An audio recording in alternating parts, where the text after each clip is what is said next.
So இதில் இவ்வளோ அவங்க செஞ்சுருந்தாலும் 5 வருஷமாக பெண்கள்னு பெண்கள் வந்து அதை பெருசாக மதிக்கலை. அது எப்படி சார் உங்களுக்கு தெரியும்னா, வர்ற எல்லா சர்வேலையும் பெண்கள் வாக்குகள் அது இளம் பெண்ணாக இருக்கலாம், 50 வயசான மிடில் ஏஜ்டாக இருக்கலாம், எல்லார் வாக்குகளும் ஒரு 60-70% விஜய்க்கு ஆதரவாக இருக்குது. விஜய் அண்ணன் வரட்டோன்றாங்க, விஜய் தம்பி வரட்டோன்றாங்க, விஜய் வரணும், மாற்றம் வரணுன்றாங்க, அவர் வந்தால் நல்லா இருக்கும்ன்றாங்க. ஸோ இதுதான் தலையை பிச்சுக்கிறாங்க திமுகவும் அதிமுகவும். என்னடா இது, என்னெல்லாம் செஞ்சு நம்ம கஷ்டப்பட்டு வச்சா கடைசியில் விஜய்கிட்ட தானே எல்லாம் போய் நிற்கிது.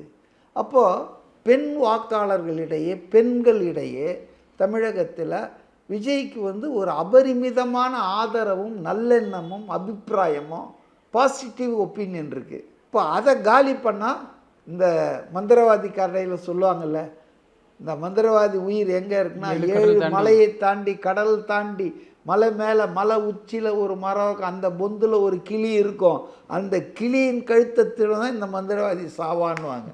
அந்த மாதிரி தமிழ்நாட்டு பெண்கள் வாக்குகளை நாம் வாங்கணுன்னா, அவங்க நமக்கு ஆதரவாக திரும்பணுன்னா, அவங்க இப்போ யாரை ஆதரிச்சிட்டு இருக்காங்களோ அந்த ஆள் மேலே சேர்த்து அள்ளி வீசணும், அந்த ஆள் மேலே தவறான கருத்துக்களை பரப்பணும்.